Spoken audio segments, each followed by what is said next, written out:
সাবেক তথ্য প্রতিমন্ত্রী আরাফাতের আটক নিয়ে ধোঁয়াশা।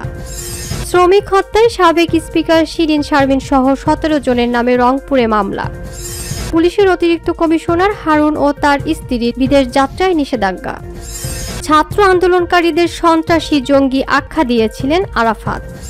সিলেটে সাবেক বিচারপতি মানিকের বিরুদ্ধে পাসপোর্ট আইনে মামলা। আসসালামু আলাইকুম দর্শক, আমাদের হাতে থাকা সর্বশেষ সংবাদে আপনাদের স্বাগত। এতক্ষণ শুনছিলেন সংবাদ শিরোনাম, এবারে থাকছে বিস্তারিত। সাবেক তথ্য প্রতিমন্ত্রী আরাফাতের আটক নিয়ে ধোঁয়াশা। বিগত আওয়ামী লীগ সরকারের তথ্য প্রতিমন্ত্রী মোহাম্মদ আরাফাতকে আটক করা হয়েছে বলে খবর পাওয়া গেছে। মঙ্গলবার 27 আগস্ট দুপুরে রাজধানীর গুলশান এলাকা থেকে তাকে আটক করা হয় বলে খবর আসে। তবে ঢাকা মহানগর পুলিশ কিংবা তাদের গোয়েন্দা বিভাগ ডিবি পক্ষ থেকে এ বিষয়ে কিছু নিশ্চিত করা হয়নি, তাই এ নিয়ে কাটছে না ধোঁয়াশা। তাছাড়া এ ব্যাপারে জানতে চাইলে ডিএমপির যুগ্ম কমিশনার মোহাম্মদ রবিউল হোসেন ভূঁইয়া জানান, ডিবি পুলিশের পক্ষ থেকে সাবেক তথ্য ও সম্প্রচার মন্ত্রী আরাফাতকে আটক করা হয়নি। জানতে চাইলে ডিএমপির মিডিয়া অ্যান্ড পাবলিক রিলেশনস বিভাগের উপকমিশনার ফারুক হোসেন বলেন, এখন পর্যন্ত তাকে আটকের কোনো তথ্য আমাদের কাছে নেই। অথচ বিভিন্ন গণমাধ্যমের খবরে বলা হয়, আজ মঙ্গলবার রাজধানীর গুলশান থেকে আলী আরাফাতকে আটক করা হয়। এমন খবরের সত্যতা জানতে যোগাযোগ করা হলে ডিএমপি কমিশনার মোহাম্মদ মাইনুল হাসানও আটকের বিষয়টি স্বীকার করেননি। র্যাপিড অ্যাকশন ব্যাটালিয়নের পক্ষ থেকেও আলী আরাফাতকে আটকের কোনো তথ্য পাওয়া যায়নি। উল্লেখ্য, গত 5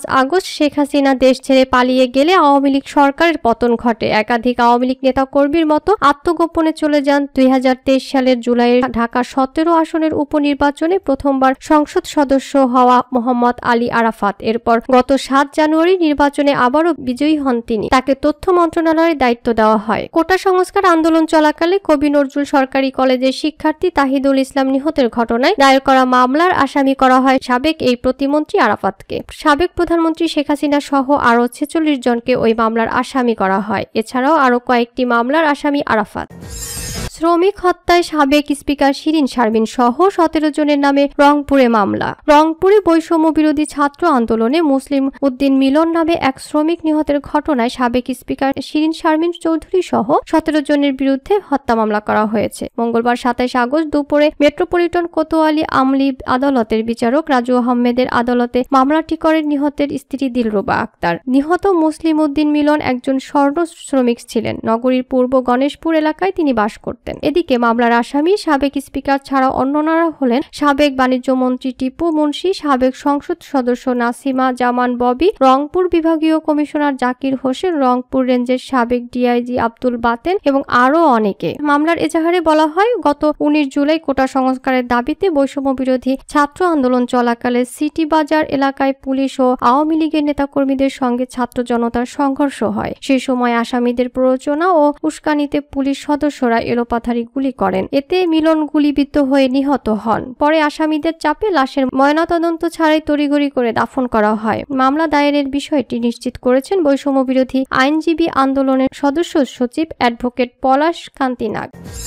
পুলিশের অতিরিক্ত কমিশনার হারুন ও তার স্ত্রীর বিদেশ যাত্রায় নিষেধাজ্ঞা। দুর্নীতি অভিযোগের পরিপ্রেক্ষিতে ঢাকা মহানগর পুলিশের ডিএমপি অতিরিক্ত কমিশনার হারুন আর রশিদ ও তার স্ত্রী শিরিন আক্তারের বিদেশ যাত্রায় নিষেধাজ্ঞা দিয়েছে আদালত। দুর্নীতি দমন কমিশনের উপপরিচালক মোহাম্মদ জয়নাল আবেদিনের আবেদনের পরিপ্রেক্ষিতে ঢাকা মহানগর সিনিয়র স্পেশাল জজ আদালতের বিচারক মোহাম্মদ আশামস জগলুল হোসেন এ আদেশ দেন। দুদকের পাবলিক প্রসিকিউটর মাহমুদ হোসেন জাহাঙ্গীর বলেন, ডিএমপির অতিরিক্ত কমিশনার হারুন আর রশিদ ও তার স্ত্রী শিরিন আক্তারের বিদেশ যাত্রায় 60 দিনের জন্য নিষেধাজ্ঞা প্রদান করেছেন আদালত। আদালত সূত্র জানায়, এই বিষয়ে প্রয়োজনীয় ব্যবস্থা নিতে স্পেশাল ব্রাঞ্চের বিশেষ পুলিশ সুপার সহ সংশ্লিষ্ট কর্তৃপক্ষকে নির্দেশ দিয়েছেন। আদেশের বিষয়টি অবগতি ও প্রয়োজনীয় গ্রহণের জন্য আদেশের অনুলিপি দুদক সচিব, দুদক পরিচালক ও বিশেষ পুলিশ সুপার ও অন্যান্য সংশ্লিষ্ট কর্তৃপক্ষ বরাবর প্রেরণ করার জন্য বলা হয়েছে। দুদক আদালতকে জানায়, হারুনের বিরুদ্ধে অবৈধ উপায়ে বিপুল পরিমাণ অর্থ অর্জনের অভিযোগের অনুসন্ধান চলছে। পরবর্তী পদক্ষেপের জন্য বিচারক আদেশের একটি অনুলিপি বিশেষ শাখার স্পেশাল সুপারিনটেন্ডেন্ট অব পুলিশের কাছে পাঠিয়েছেন। এর আগে দুদকের পক্ষে আবেদনটি দায়ের করেন আদালতের পাবলিক প্রসিকিউটর মাহমুদ হোসেন জাহাঙ্গীর। তিনি আবেদনে বলেন, হারুন দম্পতি দেশ ছেড়ে পালানোর চেষ্টা করছিলেন, তাই তাদের দেশ ত্যাগ ঠেকাতে ভ্রমণ নিষেধাজ্ঞা প্রয়োজন।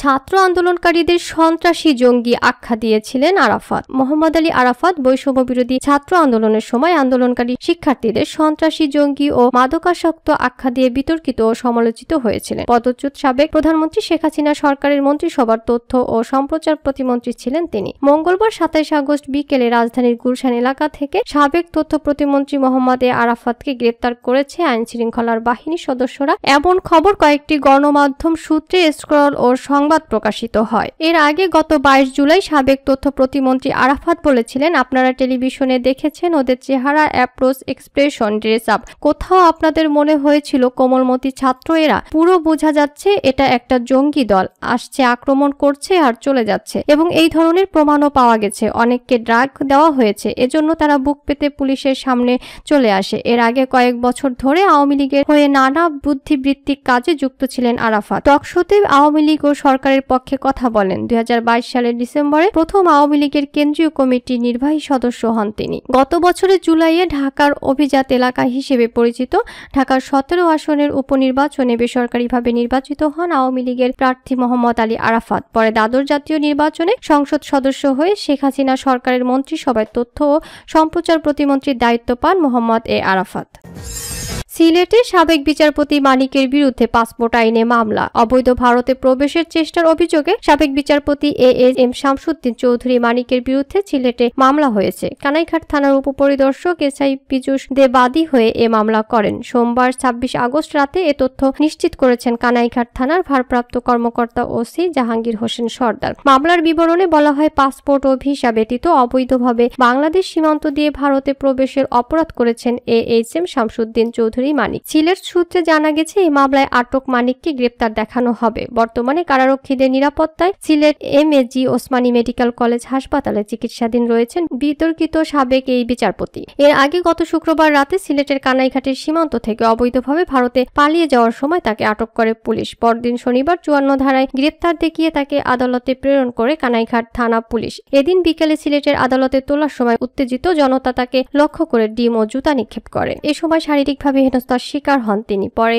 কোনো মতে তাকে আদালতের এজলাসে নিয়ে যায় পুলিশ। পরে সিলেটের জুডিশিয়াল ম্যাজিস্ট্রেট 1 আদালতের বিচারক আলমগীর হোসেন তাকে জেল হাজতে আটক রাখার নির্দেশ দেন। তার স্বাস্থ্যের অবনতি হলে 8 সদস্য বিশিষ্ট একটি মেডিকেল বোর্ড গঠন করে এখন চিকিৎসা চলছে। এদিকে বিএনপির প্রতিষ্ঠাতা এবং সাবেক রাষ্ট্রপতি জিয়াউর রহমানকে নিয়ে আপত্তিকর মন্তব্য করায় মানিকের নামে নোয়াখালীতে আদালতে মামলা হয়েছে। একই অভিযোগে গত বৃহস্পতিবার 22 আগস্ট ঢাকার মেট্রোপলিটন ম্যাজিস্ট্রেট সাইফুল ইসলামের আদালতে আইনজীবী মোহাম্মদ জিয়াউল হক বাদী হয়ে আরেকটি মামলার আবেদন করেন।